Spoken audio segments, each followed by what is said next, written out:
여러분 안녕하십니까? 대구 경북 소식 전해드립니다. 12.3 내란 사태 이후 상대 진영을 비방하는 현수막이 우후죽순 거리에 생겨나고 있습니다. 비방 정도가 지나쳐 정치에 염증을 느낀다는 시민들도 있는데요. 게다가 법이 정한 게시 방법도 어겨 시민 안전을 위협하는 경우도 있습니다. 불법적인 정당 현수막 지난해 대구에서만 5,000장 수거됐는데 과태료 부과는 한 건도 없었습니다. 변예주 기자가 현장을 돌아봤습니다. 대구 중구의 한 교차로입니다. 정당의 설인사와 반대 진영 비난 현수막이 나란히 걸려 있습니다. 교차로와 횡단보도 주변에 걸린 정당 현수막은 2.5m 높이 이상으로 걸려야 합니다. 하지만 이 현수막 제 키인 160cm 높이만큼 걸려 있습니다. 낮게 걸린 현수막은 시민들의 안전을 위협할 수 있습니다. 그래서 5개 광고물법에는 현수막의 설치 장소와 방법을 제한하고 있습니다. 예, 많이 위험하지요. 사람이 가다가 장 타고 가든지 뭐 걸어가든지 하니까 목이 걸릴 수가 있거든요. 낮으니까. 게시 기간이 15일이 지나면 정당이 스스로 떼내야 합니다. 그런데 이를 지키지 않는 경우가 많아 해당 구청 공무원이 나서 떼냅니다. 규정을 어겨 설치해놓고도 훼손하거나 떼면 정당법에 따라 처벌받을 수 있다고 으름장을 놓습니다. 대구의 또 다른 교차로, 이런 불법 현수막은 도로를 다니다 보면 심심찮게 보입니다. 불법 현수막도 문제지만 현수막에 걸린 문구도 시민들의 눈살을 찌푸리게 합니다. 정치 현안과 명절 인사를 겸한 정당 현수막 설치가 늘어나 관련 민원도 지난해 대비 급증하고 있습니다. 12.3 내란 사태 이후 상대 진영을 비방하는 현수막이 줄줄이 걸렸습니다. 민심이 자꾸 이간질 시키는 것 같아서 그 문구도 보면 현실보다는 좀 과장해서 표현하고 정치하는 모습들이 그게 아주 보기도 싫어요. 보면 짜증스러워. 지난해 1월 말부터 12월까지 대구에서 수거한 불법 정당 현수막은 5,500여 장. 같은 기간 대구시는 단 한 차례도 정당이나 정치인에게 과태료를 부과하지 않았습니다. MBC 뉴스 변예주입니다. 트럼프발 관세 전쟁이 시작되면서 대구 경북 수출 기업에도 불똥이 튀고 있습니다. 캐나다와 멕시코 현지에 진출한 지역 기업의 가격 경쟁력이 떨어져 수출에 타격이 있을 거라는 전망이 나오는데요. 관세 때문에 중국의 대미 수출이 줄면 다른 해외 시장에서 우리나라와 수출 경쟁이 더 심화될 가능성도 있습니다. 도건엽 기자입니다. 트럼프 미국 대통령이 현지 시각 2월 4일 0시부터 멕시코와 캐나다에 25%의 보편적 관세를 물리겠다고 발표했습니다. 멕시코에는 현대와 기아 등 완성차 업체에 납품하는 대구 지역 자동차 부품 업체들이 진출해 있습니다. 캐나다에는 2차 전지 소재 업체가 현지 공장을 건설하고 있는 걸로 파악됐습니다. 이번 관세 부과 결정으로 가격 경쟁력이 떨어지게 됐습니다. 대미 무관세 혜택으로 미국 시장을 개척하기 위해서 멕시코와 캐나다에 투자해 있는데 25% 고관세가 적용되면 급격한 가격 상승 요인 등으로 미국 수출 감소가 불가피할 것으로 예측됩니다. 중국은 기존보다 10% 관세를 추가로 물게 됐는데 이건 역시 대구 경북 지역 수출에 나쁜 영향을 미칠 수 있습니다. 지역의 중국 수출 절반이 2차 전지 소재와 무선 통신기기 부품 같은 중간재이기 때문입니다. 관세 추가는 애플 등 중국산 수입 비중이 높은 기업들의 미국 내 가격을 높여 우리나라 중간재 수출에도 영향을 줄 수 있습니다. 또한 대미 수출 장벽으로 인해 값싼 중국산 제품이 유럽 등의 밀어내기식 물량으로 풀려서 경쟁이 더욱 심화될 가능성도 있습니다.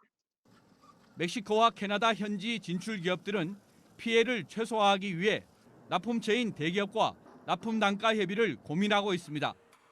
중장기적으로는 미국으로 생산기지 이전, 미국 내 생산 확대 등을 검토하고 있는 것으로 알려졌습니다. 미국의 관세 부과가 중국에만 한정되고 우리나라는 빠진다면 미국 수출 경쟁력이 높아지는 만큼 기회가 될 수도 있다는 분석도 나옵니다. MBC 뉴스 도건협입니다. 앵커 브리핑 시작합니다. 윤석열 대통령과 국민의힘이 헌법재판소 흔들기를 끊임없이 시도하고 있습니다. 탄핵 결정 권한을 쥔 헌법재판소를 향한 불신을 유도하고 편향성을 주장하는 건데요. 또 대통령 권한대행에게는 자신들에게 불리한 헌재 결정에 따르지 말 것을 공개적으로 요구하기도 했습니다. 지난 1일 윤 대통령 측 대리인단은 공정성에 심각한 우려를 보인 문형배 정계선 이미선 헌법재판관은 즉시 회피해 탄핵 심리의 공정성을 확보해야 한다고 밝혔습니다.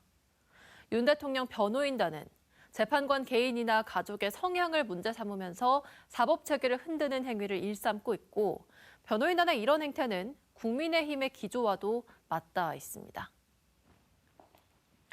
권성동 국민의힘 원내대표는 마흔혁 재판관이 임명되면 9명의 헌법재판관 중에 4명이 우리법 연구회 출신이라며 최장목 권한대행은 임명을 거부해야 한다라고 주장했습니다. 이와 함께 권영세 국민의힘 비상대책위원장은 마흔혁 헌법재판관 후보자와 일부 헌법재판관들이 과거 속했던 법원 내 연구 모임 우리법 연구회를 법원 하나회에 비유했습니다. 과거 전두환 씨가 12.12 군사반란을 주도한 군대 내 사조직을 현재 해체된 법원 내 연구 모임에 비유한 것입니다. 이처럼 여당 지도부는 마흔혁 헌법재판관 후보자 임명 저지를 위해서 우리법 연구회 악마화에 나섰습니다. 여당이 윤 대통령 탄핵 심판을 두고 공정성 시비를 이어가자 헌법재판소는 사법부의 권한 침해 가능성에 대해 우려를 표한다라며 강한 어조로 선을 그었습니다. 천재현 헌재공보관은 대통령 탄핵 심판의 판단은 헌법과 법률을 객관적으로 적용함으로써 이루어지는 것이지 재판관 개인의 성향에 따라 좌우되는 것이 아니다라고 강조했습니다. 이처럼 사법부 불신을 조장하는 배경에는 헌법재판소가 윤석열 대통령 탄핵을 인용한 경우 불복하려는 의도가 깔려 있다는 지적이 나오고 있습니다. 우리 사회에서 끝까지 가자. 그 말은 법대로 하자입니다. 법대로 하자고 했을 때 그 법대로를 누가 판단하냐? 판사급 재판이에요. 법원이에요. 근데 거기를 마음에 안 든다고 때려 부숴버리면 이제 우리 사회는 갈등을 해결할 주체가 사라지는 겁니다. 무법천지로 가자는 거예요. 축구하다가 심판을 때려 부수자는 얘기예요. 그럼 누가 파울인지 아닌지 이제 내가 원하는 대로 판단하겠어. 그건 경기가 안 되는 거예요. 이거는 나라를 완전히 망치는 길이거든요. 뭐 영장 쇼핑이다. 관할도 없는 데서 왜 영장을 발부하냐. 뭐 이런 식으로 사실 비법률적인 주장들이거든요. 전혀 법적으로 맞지 않는 주장인데 그럴듯한 변호사가 그럴듯한 저명한 법률가들이 거기 연단에 서가지고 선동을 하니까 저런 사람이 저렇게 얘기하면 맞는 말이겠지 라고 추종하는 거예요. 그런 사람들 정말 책임 물어야 됩니다. 뭐 때문이냐? 다 자기 정치하는 걸로 보여요. 저는. 본인들이 다 정치의 꿈을 꾸고 있고 정치를 하지 않더라도 변호사로서의 사회적 영향력을 키우기 위해서 한낱 밖에서 지금 목소리 내고 있는 극우 지지자들의 환호와 박수가 나한테 조금 오지 않을까라는 기대 속에서 사법부를 망가뜨리면서까지 자기 이익을 위한 행동을 한다. 저는 그렇게 평가해요. 이 윤석열 대통령 측이라고 앞에 섰던 이 석동현 변호사가 지난 총선에서는 국민의힘이 아니라 자유통일당의 비례대표 후보로 나왔어요. 근데 당선이 못 됐습니다. 이걸 국민의힘의 당원들이 아셔야 됩니다. 그러니까 본인이 소위 말하면 그 아스팔트 우파들 사이에서 조금 더 지지를 얻어보겠다고 지금 윤석열 대통령 탄핵 심판 와중에 변호인을 자처했지만 본인이 또 재판정에는 나오지 않아요. 그리고 또 한 명의 그 윤곽금 변호사, 여기도 검사 출신이고 윤석열 대통령과 이 관계를 끊임없이 이야기를 하면서 본인이 이 국회의원 선거에 여러 번 낙방했습니다. 아, 이때가 나의 정치적 기회다라고 하는 것이 고스란히 드러나 있다고 보시면 좋겠습니다.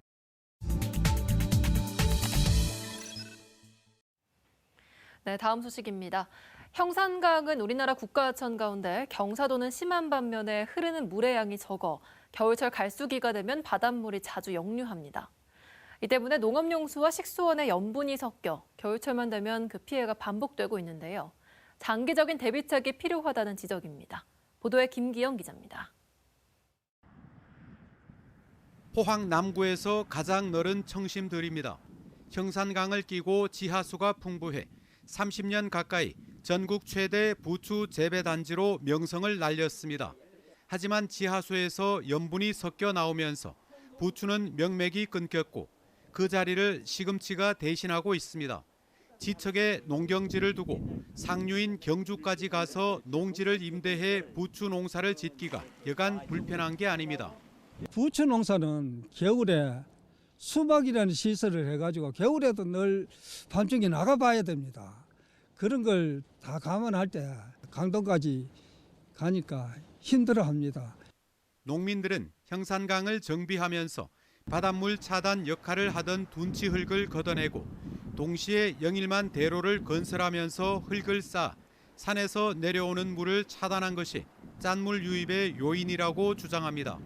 원래는 하려면은 교각을 세워갖고 말이 안 같이들 해야 되는데 주민들을 모르고 시골 사람들을 모르니까 그냥 산 깎아내는 흙을 갖다다가 메웠거든요. 형산강 물을 취수하는 유광정수장에도 최근 염분 농도가 급상승해 비상이 걸렸습니다. 지난달 8일과 9일 원수의 염분 농도가 1000에서 2000 ppm까지 나와 기준치 250 ppm을 4배에서 8배나 웃돌았습니다.